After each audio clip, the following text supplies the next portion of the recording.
Hello everyone and welcome to Watch Complications. I am Brian.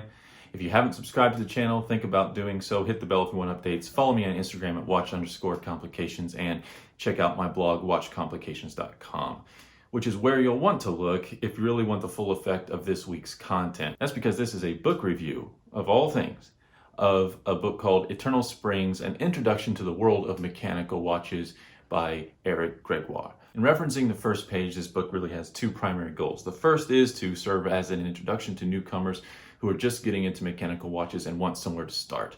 The second is to fill in gaps for maybe more avid watch enthusiasts who already know a significant amount, but this serves as a reminder, a back to basics, or filling in some gaps of knowledge. So the big picture of the book is that it provides a concise overview of timekeeping history, including things like the use of radium and the Radium Girls. It's even a movie right now you should look into if you're into the cinema. It covers primary parts, complications, case styles, types, technology, future considerations like technology evolution.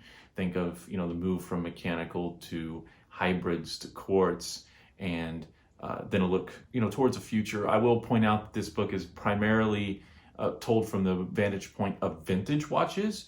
So keep that in mind when you're reading it, both in terms of the conceptual lens in which it's written, the pictures that you're going to find. It's very heavily leaned towards the vintage. In fact, that is the focus. There's only one or two more, what you might think is more modern pieces that are pictured in the book, but that it doesn't really matter as much because the focus is on the basics and the mechanics of mechanical watches. And the section that's going to be the most useful, I think, for most people, whether you're a newcomer to the world of mechanical watches or you've been around a while and you're looking for just some more detail, filling gaps again in your knowledge, is the book provides an excellent, concise, again, not overboard and over technical description and overview of the operation of mechanical watches. Takes you through the parts, the gear train, everything from mainspring to the keyless works, and uses a standard mechanical, think of your basic 17 joule movement to walk you through how these things are taken apart, put back together, and what does what. It's just a good explanation of those things in a balanced way. So that's probably the section that's going to be the most useful for everybody. Now, reviewing books isn't something I envisioned for the channel, and not a lot of the watch channels are going to include book reviews. Blogs will, but this is something where Eric contacted me and said, hey, I've got this book, it's on Amazon, it's for Kindle, would you like to take a look at it? I happily took the opportunity. And as I thought about it, most of us watch enthusiasts or someone that's getting into watches might want watch content. We love watch content, we're watch nuts. So whether that is something as thick and informative as a Grand Seiko user manual. So my favorite books currently are, first of all, just a great visual tour of watches, both from how they work and how they're designed, and just visuals out the wazoo. Wristwatch Handbook by Schmidt. This thing is amazing. If you haven't got this or haven't read it, if you're a watch nut, this is the one for you. For those that are into watch making or watch tinkering, you want to get into servicing, playing around with movements, the Watch Repairer's Manual. It's an oldie but a goodie, and it's got lots of visuals, very good, clean, clear explanations, step-by-step processes for doing things with watches and watch parts.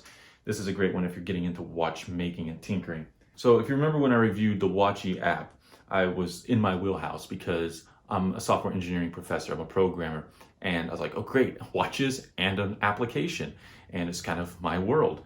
Well, because I'm an academic for my full-time job, I am into books as well, because I've written books. I've written, a dissertation for my doctorate. I have my own textbook. There it is, see, Brian, that explains low-level computer and processor operations, whereas a book like what we're going to look at today, Eternal Springs, An Introduction to Mechanical Watches, the World of Mechanical Watches, is getting at the same idea, and that is taking a very complex topic and distilling it and taking a person from the history to the operation of a complex machine. And so I felt like this was not only a good opportunity to show something different on the blog and the channel, but also it's an area I'm interested in. I love the publication process, and I'm a mean copy editor, particularly of my students' capstone and thesis papers. So one of the big things is, okay, this is a YouTube channel. I'm usually showing watches. I'm usually walking people through the process of putting a watch together, making dials, that sort of stuff.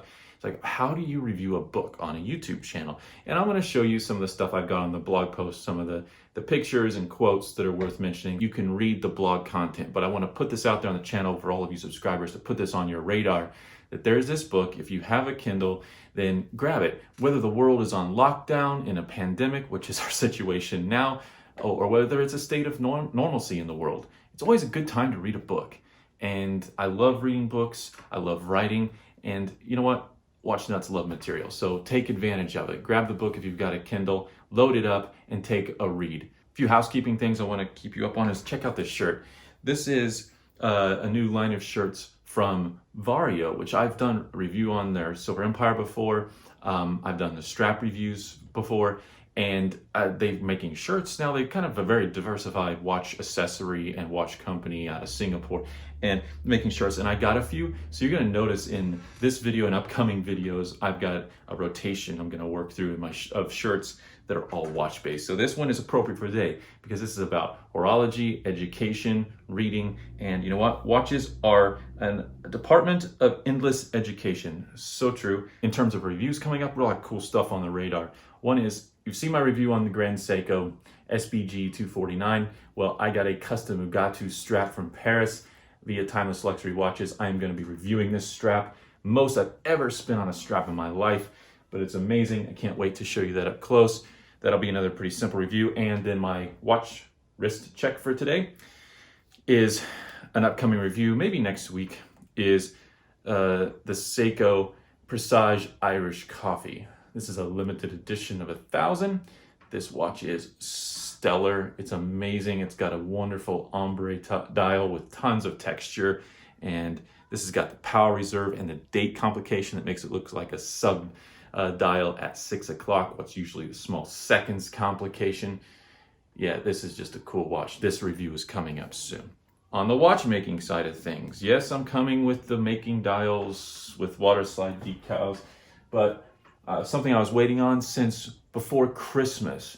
The order got cut wrong initially in terms of sizes. I had to have things remade. There was the Chinese holiday, and then there's a global pandemic that got in the way. But I finally, from Hong Kong, got my new logos, black and stainless. So now I have a slew, many for the future, but I can finish my prototypes for my Pouletir series. So I've got watchmaking stuff coming, I've got reviews coming, and I've got other watches incoming. It's getting complicated at Watch Complications. It's ironic, right? What I want to do for the rest of this review, and really it's about getting the fact that this thing exists on your radar, and that if you have a Kindle, it's an ebook. How do you show that? Well, it's text, right? I'm going to show you some of the content that I put on the blog post, but I want you to take a look and read it because I'm not going to show you everything, but I'm going to briefly just go through what's there and what's important, what stands out the most to me is sort of the salient points. So let's take a quick look at that. And then, I'll leave it with you. Read it if you have the time. You've got the time. Well, those of you that are familiar with my site, this will look familiar. I really do love my background picture. But anyway, I'm not going to walk you through all of this. I'm asking that you go and read it. And I will remind you at the beginning of the review, there are these two goals, right? A general overview of watch-related topics for those that are getting into watches, and also to fill in gaps in knowledge. That's the cover of the book, Eternal Springs, An Introduction to the World of Mechanical Watches by Eric Grégoire. Now, when you get down into the text, particularly like in the movement exploration section, very straightforward, clear, concise visuals, with these multicolored arrows pointing out the different components, and then you'll have text descriptions to match those. For example, you've got this blue arrow here pointing out the balance staff here at the bottom of the balance wheel. So what I think I'll do is just kind of show you what I've got here on the site for you to read. One is general notes. These are neither pros nor cons, just things that are worth noting about it. For example, it does have a heavy focus on vintage watches. All the pictures you're going to see are heavily focused on the vintage. And it follows very basic format, was basically written in Word, probably imported to the Kindle. It's informative. You can read through it fast, but there are some things about it that will eventually or potentially trip you up. And, concise overview, I give sort of an outline here of the table of contents, essentially in a text form. Probably the most useful section, like I mentioned, is the movement explored, which is the overview of a standard 17 jewel movement. A bigger example of such a movement so that, pictures can be done very clearly and whatnot. Glossary is nice for you to check back and say, okay, here's some common terms that are thrown around in Watch Talk. So if you're someone who's like getting a Watch Talk, you want somewhere to go to say, okay, here's what these terms mean, beyond Google, some informative things found in the glossary. The book took me about 2 days. I spent 2 evenings on a weekend, reading through it, and so it's quick to go through and whatnot. I love this old vintage Zodiac here. I've thought about getting a Zodiac before, one of the newer ones, but I haven't felt like pulling the trigger on it yet. So the general notes, again, neither pros nor cons, just factual information about here's what you're getting into, here's what it is, here's what it isn't. There are some just pros and cons that I want to just put at the forefront. There's not necessarily all the pros or cons that I thought of myself as I went through it, but just the sort of meta level big basics, it's digestible, straightforward descriptions, that sort of thing. The cons, yeah, it's Kindle only. I personally, again, back to analog, back to the mechanical, the tangible. I love print books myself. And so I'm considering getting a Kindle, but I just prefer, hard copies in my hands to read when I'm reading something. I'm not into iPads for sure. I like the ink approach, that Kindle's using a lot more, that sort of thing. But anyway, I think the biggest con for the text, to be honest, is that it really needs good copy editing, and that would give the book a lot of clarity. I put one example in here. I gave other examples to Eric, the author, and said, here's some ways in which, looking forward through the entire text to sort of clean it up so it's a little bit more clear. But taking out, again, this goes back to my being just a brutal copy editor, is that using pronouns and things generally at the beginning of sentences, or overuse of the word like that, using tenses correctly, all these little things that people think, well, it's easy to write text. It's not. It's just not. And so I completely get the struggle that goes on with writing something, and it takes a lot of work. So Eric, kudos on doing the work and spending the time and energy to get a text out there for people getting into mechanical watches. It's a great thing. Read this one sentence just a couple of times. There are very few obsolete technologies which endure for long after having been replaced by something that's better, cheaper, faster, more reliable. You got contractions, you got a sentence that starts with pronouns, that sort of thing. You got tense issues going on here, long after having been, versus good copy editing. Very few obsolete technologies endure long after being replaced by something better, cheaper, faster, more reliable. It just rolls off the tongue. And so things like that can trip you up. It's informal language. That's one of the pros. In a sense, it's like talking to someone on the street. That's all well and good. But whenever you're talking about text on a Kindle or in a actual book that you've got in front of you, that sort of thing can easily trip people up mentally. And it's good to clean that up. So some good copy editing. This is mine. There are some great quotes in here that are just worth quoting. I just love this section that I came with quotes worth quoting. I don't know what made me think of that, but anyway. Why do we devote great amounts of time and money to this thing, that us enthusiasts are into, these imperfect little machines, particularly when you've got quartz, there's a whole discussion through the text about, quartz versus mechanical, the soul versus the soulless. And, perhaps the thread that unites us in our fascination is this thing that is far more historical and can go into the future. It's much more tangible. It's much more real. It's not just something that's quickly manufactured and thrown away and thought of as disposable and whatnot. But, mechanical watches are imperfect machines, but they are remarkably accurate mechanical machines for what they are. And it's just an amazing technology and should not be forgotten. May not be a soul, but the mechanical watch has something that's unlike anything else on earth. That I completely agree, and I show one of the pictures. Some of these pictures in here you'll find in the post are from the text, obviously the cover. Things like the Zodiac here, this parts tray that's got the movement that they show in the text that's been taken apart and whatnot. So I'd pull out 3 really good quotes worth quoting. There's some improvements I suggest. You'll find some typos here and there throughout the text, so expect to find some errors. I've passed those along to Eric, trying to help, say, here's some things you want to clean up. There are some things like in the transitional technology, there's a picture of a Hamilton, but not textual overview. That might help it. There's some case types that might be missing, some more modern perspectives on usage of things like pips, or just, I think, terminology, pictures could be brought up to date a little bit more. There's some great fun references sometimes I watch channels like MeTV to sort of, feel a little nostalgic, right? Go back a couple of decades. I love the show The Odd Couple, the original one, not the movie with Walter Matthau and all that, but I really like the TV show and I watch it sometimes. Good old Felix and Oscar. But there's a great quote in here. There's this episode where Felix had been plagued for days without being able to sleep, and it was because he got a new watch that didn't have that comforting ticking, right?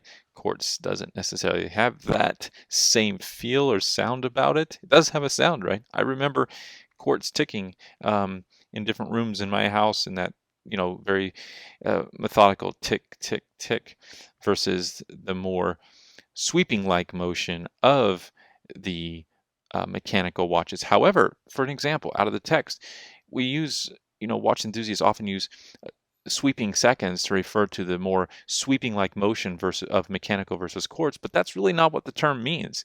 And so if you want to know what sweeping seconds hand really means, it's not a quartz versus mechanical thing.